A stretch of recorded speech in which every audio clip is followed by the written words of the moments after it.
चित्त को निर्विषय करने के लिए पहला सूत्र,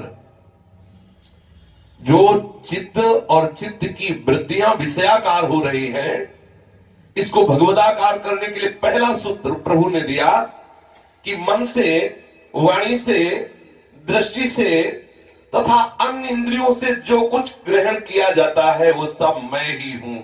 मनसा वचसा दृष्ट्या गृह्यतेऽन्यैरपि इंद्रियैः अहमेव न मत्तोऽन्यदिति बुद्ध्यध्वमंजसा। मेरे से भिन्न कुछ नहीं है। यह सिद्धांत आप समझ लो। जहां मन जा रहा है वो प्रभु ही है। वाणी जो भी बोल रही है प्रभु ही है वाणी के रूप में। दृष्टि जहां भी जा रही है प्रभु ही है। इंद्रियों का जो भी विषय है वो प्रभु ही है। प्रभु के सिवा कुछ न था, न है, न रहेगा। प्रिय पुत्रों, ये चित्त चिंतन करते करते विषयाकार हो गया है। विषय चित्त में प्रविष्ट से हो गए हैं, प्रविष्ट से हो रहे हैं। यद्यपि विषय चित्त में नहीं समाये हुए हैं, चित्त विषय का चिंतन करने के कारण ऐसा भास हो रहा है। विषय और चित्त ये दोनों अपने स्वरूप की उपाधि है, अर्थात ये आत्मा नहीं है। आत्मा का चित्त और विषय के साथ कोई संबंध नहीं है। जो मैं तत्व है इसका चित्त और विषय से कोई संबंध नहीं है। ये बार बार शरीर को मैं मानकर जो विषय भोगा जाता है, बार बार इंद्रिय और मन के साथ तदात्म होकर जो विषय भोग का चिंतन किया जाता है, विषय प्राप्ति का चिंतन किया जाता है, इसी से ये चित्त आसक्त हो गया है विषयों में। ऐसा लगता है कि विषय चित्त में प्रविष्ट हो गए हैं। इन दोनों को बिल्कुल अपने से अलग समझो, क्योंकि जो मैं तत्व है वो मैं ही हूं। समझना बहुत ही सूक्ष्म विषय है। जो जीवात्मा मैं तत्व बोलता, वो मैं श्री कृष्ण है, मैं सिर्फ श्री कृष्ण है। कोई भी कहीं भी बोले मैं, वो श्री कृष्ण है। उस मैं का प्रयोग जब हम असत धारणा से करते हैं तो ये बंधन कारण हो जाता है। नहीं तो मैं, प्रभु बोल रहे हैं मैं ही मैं। जो मैं है वो शुद्ध सच्चिदानंद है। उस मैं को भेद युक्त करके, उस मैं को वासना युक्त करके हम नाना प्रकार के क्लेश को प्राप्त हो रहे हैं। वो मेरे वास्तविक स्वरूप को समझ करके इस चित्त और चित्त के चिंतन करने वाले वृत्ति और विषय इनका त्याग कर दे। देखो, जैसे जागृत, स्वप्न और सुषुप्ति, ये तीनों अवस्थाएं गुणों के कारण होती हैं और बुद्धि की वृत्ति में होती हैं। ये कभी स्वरूप में नहीं होती। आत्मा की न जागृत अवस्था है, न स्वप्न अवस्था है, न सुषुप्ति अवस्था है। ना सतोगुण का प्रभाव आत्मा पे है, न रजोगुण का प्रभाव है, न तमोगुण का है। जो मैं है मैं, इस पर इनका कोई प्रभाव नहीं है। इस मैं को तदात्म कर लिया है अंतःकरण से, इसीलिए प्रभाव पड़ रहा है। क्योंकि बुद्धि पर प्रभाव त्रिगुण का पड़ रहा है, भोगों का संकल्प विकल्प मन कर रहा है। क्या कभी ऐसा आप निर्णय करते हैं कि मेरा मन भोगों का संकल्प कर रहा है? ऐसा नहीं करते। जब भोगों का संकल्प होता तो मैं संकल्प कर रहा हूं। आप देखना, ये सूक्ष्मता की बात है। जहां आप भोगों का संकल्प कर रहे होंगे तो वहां आप होंगे। अगर मन भोगों का संकल्प कर रहा हो, आप दृष्टा है, तो आपका कुछ बिगड़ ही नहीं सकता। ये सूक्ष्मता की बात है, परमार्थ की सूक्ष्मता की बात है। ये इतना चतुर मन है कि ये जब राग द्वेष से युक्त होता है, किसी भी विषय में अनुकूल प्रतिकूल भावना करता है, तो अकेले नहीं करता, आपको तदात्म करके करता है। उस समय मैं मन होता हूं, उस समय मैं मन के साथ तदात्म होता हूं। इसीलिए हमारी सद्गति और दुर्गति का हेतु ये बनता है, इसीलिए हमारे सुख और दुख का हेतु बनता है, इसीलिए लाभ और हानि का हेतु बनता है, जन्म और मृत्यु का हेतु बनता है। श्री योग वासिष्ठ में मर्यादा पुरुषोत्तम भगवान श्री राम से भगवान वशिष्ठ जी कहते हैं कि हे श्री राम, जैसे समुद्र से उसकी बड़ी बड़ी लहरें उठती हैं, अगर वायु का विकार ना हो तो लहर नाम की कोई वस्तु नहीं है। बहुत ये बार बार इसलिए करें कि अगर आप एकाग्र रहेंगे तो आप इस बात को समझेंगे। थोड़ा सा आप बहिर्मुख हो जाएंगे तो ये बात ऊपर से निकल जाएगी और बड़ी करुणा होती प्रभु की, तब ऐसी बातें हमें सुनने को मिलती हैं। जैसे सागर से बड़ी बड़ी तरंगें उठती हैं, सागर और तरंग में कोई भेद नहीं है, ऐसे ही परब्रह्म सच्चिदानंद में ये चित्त रूपी तरंग प्रकट हुई है। चित्त समुद्र नहीं है, चित्त उस सच्चिदानंद की तरंग है। और तरंग नाम तभी होता है समुद्र का जब वो वायु विकार से ग्रसित हो जाता है। ये चित्त नाम तभी बंधन कारक होता है जब ये विषय से फंस जाता है, विषय विकार से युक्त हो जाता है। ये अपने संकल्प से संसार को प्रकट करता है, ये चित्त नहीं, संसार नाम की वस्तु नहीं है। आपको लगेगा कि अगर हम चिंतन न करें तो संसार नहीं, हाँ नहीं है। देख लो, आप चिंतन न करो तो संसार नहीं है। आप जो जो चिंतन कर रहे हो वो है, जो जो चिंतन नहीं है वो नहीं है। बोलो कहां चिंतन है? कितना बड़ा संसार शास्त्र में वर्णन है। आप जो चिंतन नहीं करते नहीं है ना, जो भगवान का चिंतन नहीं करते भगवान है पर उनके नहीं है ना उनके लिए। ये संसार की जो सत्ता तुम्हें दिखाई दे रही केवल चिंतन से है। इस सब प्रकार की वस्तुओं से हे राम ये भरा हुआ जगत जो दिखाई दे रहा है ना, ये सब का सब केवल चित्त का संकल्प है, सत्य नहीं है। उमा कहो मैं अनुभव अपना, सत्य हरि भजन जगत सब सपना। एक बहुत सूक्ष्म बात है, बार बार इसलिए कहते हैं कि जब तक बुद्धि पवित्र नहीं होगी, साधन हृदय में निरंतर नहीं होगा, तब तक ये बात समझ में आनी बड़ी कठिन होगी। जैसे छोटा सा बच्चा घरौंदे बनाता है, खिलौने बनाता है, खेलता है और फिर वो उसी में दुख सुख का अनुभव करता है, हार जीत का अनुभव करता है। ठीक ऐसे ही ये जो चित्त है ये संकल्प बनाता है, ये मन जो है ये संसार की रचना करता है, उसमें अनुकूलता प्रतिकूलता का भाव कर बैठता है, उसमें अपने पराये का भाव कर बैठता है, उसमें सुख दुख का भाव कर, इसीलिए वो जन्म मृत्यु का हेतु हो जाता है, जबकि वो अजन्मा है। जो मैं है वो अजन्मा है, पर इस मन के साथ तदात्म होने के कारण, मन क्या है? जैसे समुद्र तरंग, वायु विकार होने से समुद्र तरंग हो गया। ऐसे सच्चिदानंद ने जब विषय चिंतन करने की वृत्ति की तभी चित्त का प्रादुर्भाव हुआ।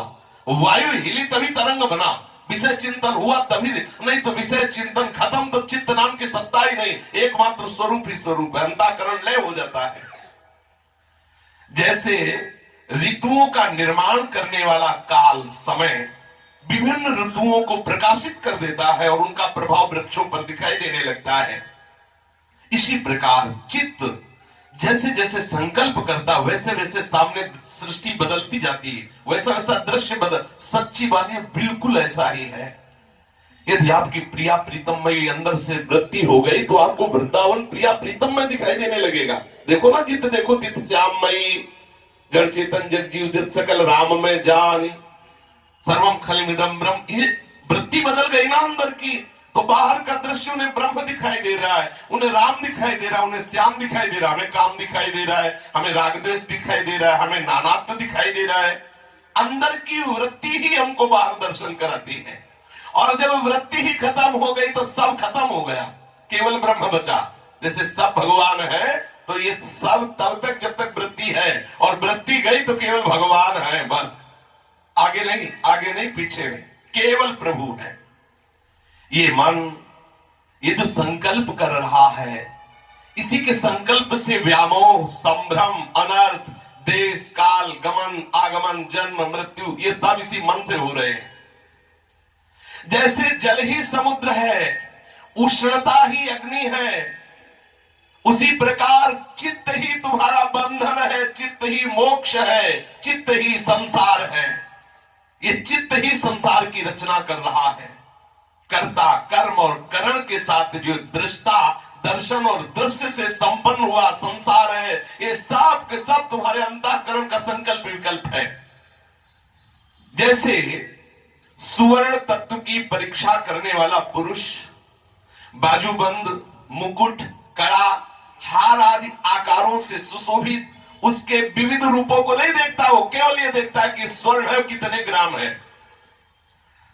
कहते हैं कि गणेश जी का उपासक, उसको कुछ अर्थ की जरूरत थी तो गणेश जी को स्वर्णकार के यहां बेचने के लिए गया, तो चूहे की वजन थोड़ा ज्यादा था। चूहे का जब तोला तो चूहे का वजन ज्यादा था और गणेश जी का कम था, तो उनका गणेश जी के कम दाम बताया कि इतने रुपए, चूहे के अधिक बताया। बोले ऐसा कि गणेश जी तो भगवान है, भगवान के दाम ज्यादा होने चाहिए, चूहे के कम होने चाहिए। बोले तुम्हारी दृष्टि में, मेरी दृष्टि में सिर्फ सोना है, सिर्फ सोना, वो चूहे में ज्यादा, इसलिए चूहे के दाम ज्यादा होंगे। जो स्वर्णकार है वो बाहरी रूप नहीं देखता, केवल धातु देखता है, स्वर्ण केवल धातु देखता है। उसी प्रकार जो विवेकी पुरुष है, जो साधक है, वो अनंत भुवनों में ये नानात्व ना देख करके केवल तत्व देखता है कि केवल मेरा प्रीतम ही है, दूसरा नहीं। बाजूबंद है, हार है, नूपुर है, ये तुम देखो, लेकिन स्वर्णकार केवल देखेगा कि इसमें सोना कितना है, बस वो ये देखेगा, वो स्वर्ण की पर दृष्टि रखेगा। ऐसे ही जो विषयी प्रपंची जीव है वो देखता है कि अच्छा है, ये बुरा है, ये स्त्री है, ये पुरुष है, ये उत्तम है, ये अधम है। लेकिन साधक जो विवेकवान वो क्या देखता है? विद्या विनय संपन्ने ब्राह्मणे गविहस्तनी सोनी चय सुपाके चा पंडिता सब दर्शिना, वो सब में एक ही परम तत्व को देखता है, वो तत्वदर्शी होता है, वो तत्व दर्शन करता है। संकल्प विकल्प यदि बंद हो जाए तो संसार नाम की वस्तु नहीं है। इस संकल्प विकल्प से ही संसार का प्रादुर्भाव है। ये सारा जगत भगवत स्वरूप तुम्हें तभी दिखाई देगा जब तुम्हारा चित्त प्रभु के सिवा और कुछ चिंतन ही न करे। मुरारी पादार्पित चित्त वृत्ति, विश्वास करो तुम्हें और कुछ दृष्टिगोचर होगा ही नहीं। जित देखो तित श्याममय, क्योंकि अंदर की वृत्ति भगवदाकार हो रही है। ये अत्यंत तुच्छ झूठी वासना में फंस करके तुमने अपने मन को मलिन कर लिया है और बार बार महादुख में इन वासनाओं का तुम संकल्प करते रहते हो। ये भोगों का संकल्प है, राग का संकल्प है, अनुकूलता प्रतिकूलता का संकल्प, इससे तुम कलंकी हो गए हो, तुम्हारा अंतःकरण मलिन हो गया है। निष्कलंक बनो। ये मनोवृत्ति महान दुख देने वाली है। ये क्षण भर तो शांत रहती है, ऐसा लगता है बस सब ठीक हो गया, फिर क्षण में नई नए संकल्प, नई नई वासना, नया नया भ्रम, इसमें है सुख है, ऐसा प्रकट हो जाता है। जैसे भ्रम में पड़े पथिक को दूर का ठूठ काष्ठ ऐसा लगता है जैसे कोई भूत बैठा हो और वो भयभीत हो जाता है। ऐसे ये वासना से मलिन हुआ मन एक ही तत्व में कहीं शत्रु भाव कर लेता है, कहीं मित्र भाव कर लेता है, किसी को अच्छा बना लेता है, किसी को बुरा बना लेता है। जैसे नशे में कोई हो तो पूरा संसार नशे में दिखाई देता है घूमता हुआ, ऐसे ही जब मन मलिन होता है तो नानात्व दिखाई देता है। मन व्याकुल होने पर ये सब नाना प्रकार की जो दुर्दशाएं अंदर है, ये सिर्फ मन के कारण, तुम्हारा मन ही तुम्हारे बंधन और मोक्ष का कारण है। देखो, विश्वास करो, चाहे जितना तीक्ष्ण जहर हो, यदि आप दृढ़ संकल्प कर ले कि अमृत है तो अमृत हो जाएगा वो। भगवान वशिष्ठ जी भगवान श्री राम से कह रहे हैं, चाहे जितना तीक्ष्ण जहर हो, अब आपकी जहर की भावना ही नहीं रह जाए, दृढ़ संकल्प हो जाए कि अमृत है, वो अमृत हो जाएगा, वो तीक्ष्ण जहर अमृत हो जाएगा। मन की उत्कट वासना होते ही सामने का दृश्य सत्य प्रतीत होने लगता है। हम जैसा संकल्प करते हो वैसा दृश्य प्रकट हो जाता है। इसलिए हे श्री राम, यत्न पूर्वक इस संसार की अगर जड़ उखाड़ फेंकनी है, तुम्हें मुक्त होना है या तुम्हें परमानंद में निमग्न होना है, तो तुम्हें इस मन रूपी हिरण को संसार रूपी घास चरने से मना करना पड़ेगा। मन रूपी हिरण जो नई नई घासें चरने के लिए इस संसार रूपी जंगल में भटक रहा है, आकृष्ट होकर, बड़ा विलक्षण आकर्षण है इस झूठे संसार में। ये जो मन रूपी हिरण नई नई घास चरना चाहता है, तुम्हें इस मन को रोकना होगा। तुम जिस भोग सुख के जिस विचार से युक्त हो जाते हो संसार वैसे ही तुम्हें दिखाई देने लगता है। ये चित्त एक महान रोग है। हे रघुनंदन, चाहे जिस उपासना में हो, जब तक इस मन रूपी चित्त रूपी महान रोग की अचूक औषधि के द्वारा रोग निवृत्ति नहीं की जाएगी, तब तक विश्राम नहीं मिलेगा। बाहरी बातों से विश्राम मिलने वाला नहीं। आप देख लो, कहते 20 वर्ष हो गए साधना करते, फिर जहां के तहां खड़े हैं। ऐसी गंदी बात क्यों, ऐसी चाहना क्यों? साधना आप शरीर को लेकर दृष्टि से बोल रहे हो, लेकिन साधना तो ये भी इस बात की है कि एक एक चित्त वृत्ति हमारी प्रभु के चरणों में लगे। और यदि वो प्रभु के चरणों में लग गई तो भ्रम कैसा, आकर्षण कैसा, विषय मोह कैसा। बहुत सावधान। अगर ये अंदर से विषय चिंतन हो रहा तो साधना कैसी? क्या बाहर से बहुत मेहनत करना साधना है क्या? ऐसे तो बहुत वो जो कुछ रुपए में 8 घंटे सेवा करते हैं लेबर, वो उनकी साधना है। 8 घंटे बहुत मेहनत करते हैं। क्या मेहनत ही साधना है क्या?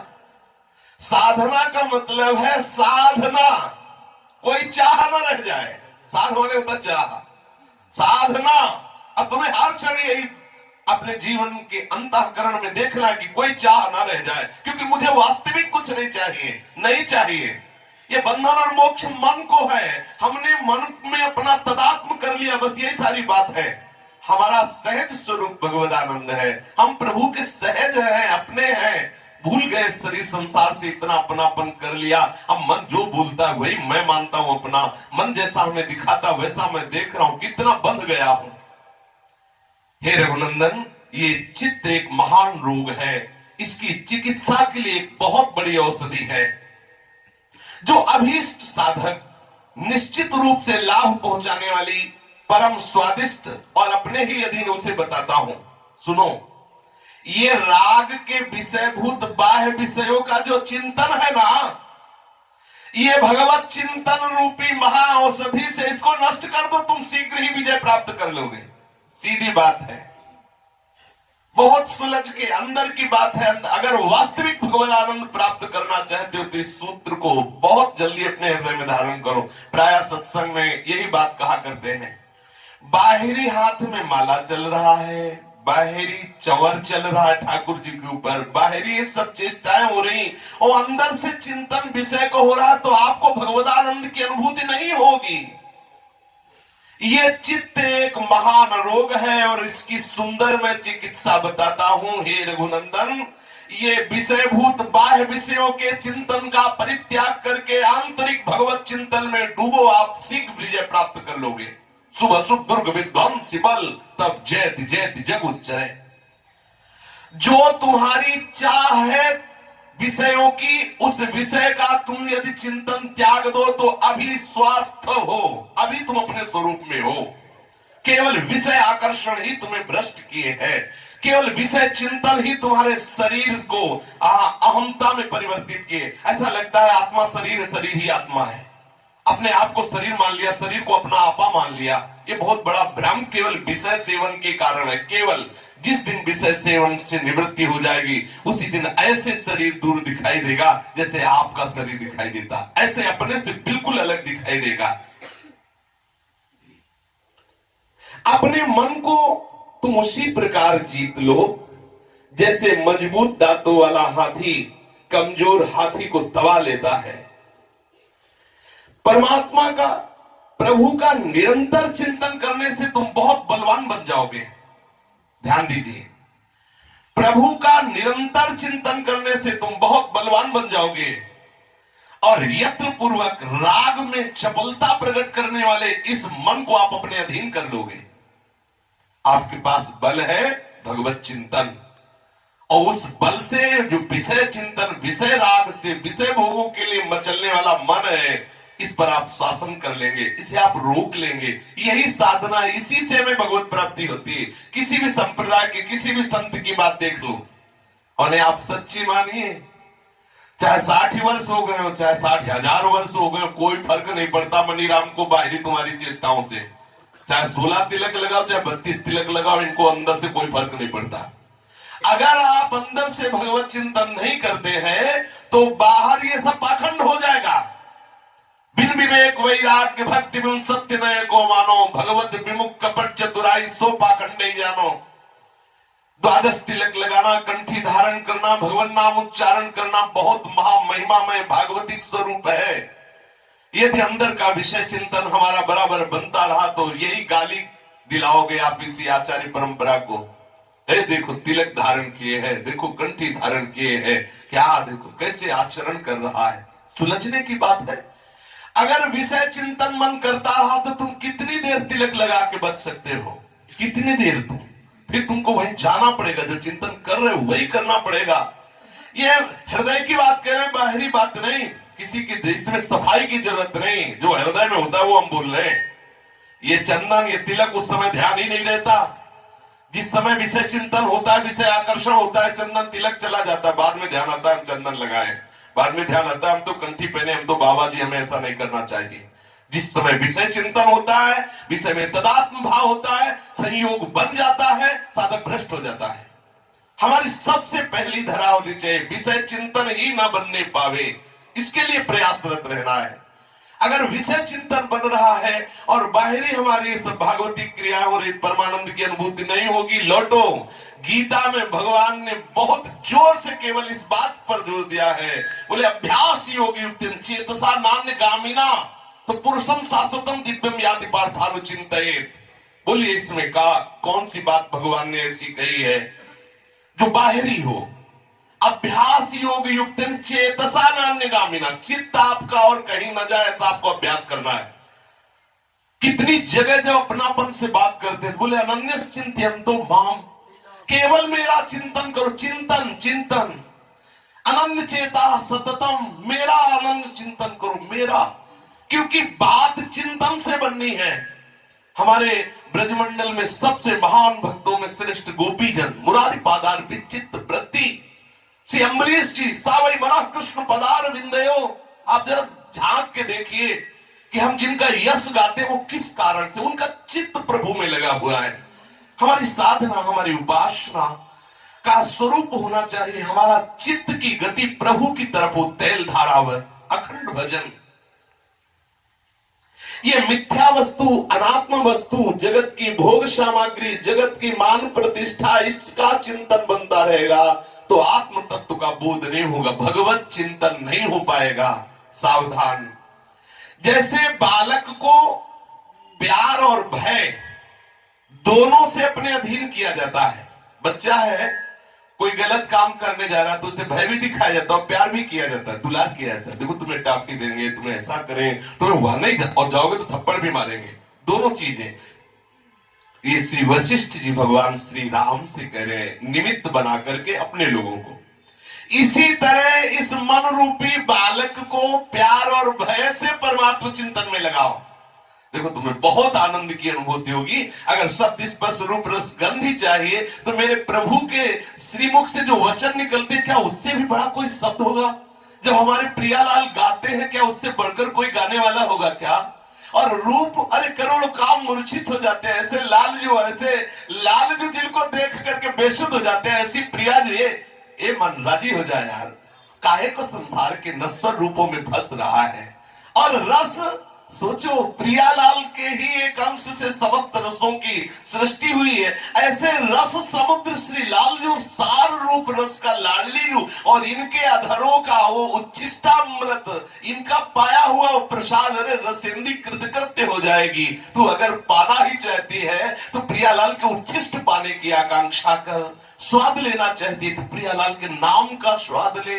समीपता चाहती थी, इतने बड़े हैं कि जितने भी बड़े हैं वो इन्हीं से बड़े हुए हैं। हम प्रियालाल के समीप चलने की बात सोचे तो मन को फुसला के और भय से देख, अगर इस कार्य को करें तो घोर नरकों को प्राप्त होगा, संसार में निंदा होगी, नाना प्रकार के रोग और त्रास और दंड मिलेंगे।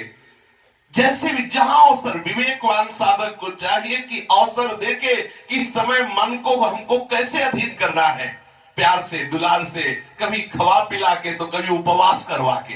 दोनों बातें हैं। कभी वो बहुत हट कर रहा है और सात्विक वृत्ति की बात है तो हम उसे खवा पिला भी देते हैं, प्रिया जी को भोग लगा के। और यदि अकाल दिखाई दे रहा है कि ये तो बहुत उद्दंडता कर रहा है, तो 3-4 दिन के लिए उपवास कर लेते, अपने आप ठीक हो जाएगा। जितना उपवास करने से मन बहुत शीघ्र अधीन होता है, उतना ही पवाने से भी अधीन होता है। कभी कभी उपवास नहीं, पवाने की जरूरत होती है। हमने सुना है संतों से, पूज्य श्री मथुरा दास जी के भी मुख से सुना है, अगर मन हठ कर रहा है, बहुत विचित्र है और सात्विक है, तो ज्यादा आप जोर मस्कत हो, थोड़ा सा भोग लगा किसे पवा भी दो, बच्चा है। और अगर वो दंडता कर रहा है तो फिर उपवास में ले आओ, फिर 3-4 दिन सूख ले तो अपने आप ठीक हो जाएगा। दंड और प्यार, भय और प्यार दोनों से मन को भगवत चिंतन में लगाने की चेष्टा करें। भविष्य में आपको कोई महान फल मिलेगा ऐसी बात नहीं, अभी वर्तमान में आप आनंद युक्त हो जाएंगे। ध्यान दीजिए, यदि आपने अपने मन को प्रभु के चिंतन में लगा दिया तो वर्तमान में आप आनंद से युक्त हो जाएंगे। बोले कर तो रहे 10 साल से भजन, ये भजन की बाहरी चेष्टा कर रहे हो लेकिन अंदर चिंतन विषय का कर रहे हो, इसीलिए परमानंद की अनुभूति नहीं हो रही। यदि तुम अंदर चिंतन करने लगो तो फिर ये जो क्लेश है, अशांति, वो चिंतन के कारण ही तो था।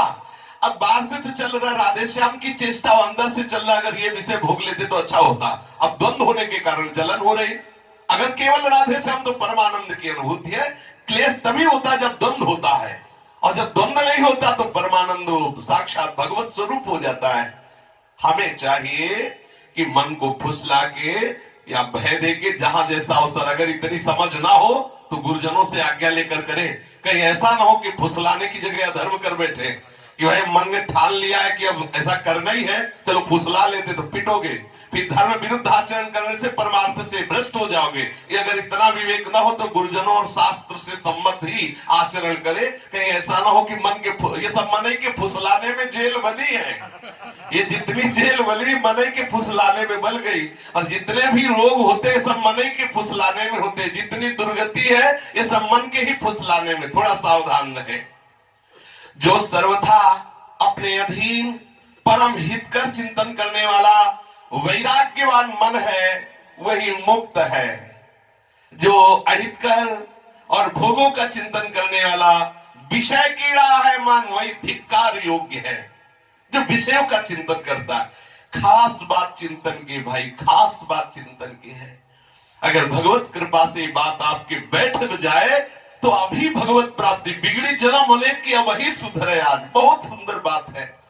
ये कोई न समझे कि नाम लीला रूप गुणधाम की जो महिमा गाई जाती है अर्थवाद है, नहीं, अर्थवाद नहीं है। पर हमारा चिंतन, विषय चिंतन नहीं छूट रहा, इसीलिए अनुभव में नहीं आ रहा। यदि विषय चिंतन छूट जाए, करत करत अभ्यास के जड़मत होत सुजान, रस्सी आवत जाति ही सिल पर होत निशान। आप निराश ना हो कि इतना समय हो रहा है, हमें परमानंद की अनुभूति नहीं हो रही, बार बार वही विषय चिंतन, बार बार आकर्षण। आप देखिए, अभ्यास करके करते रहिए अभ्यास, और चिंतन पर विशेष दृष्टि रखिए।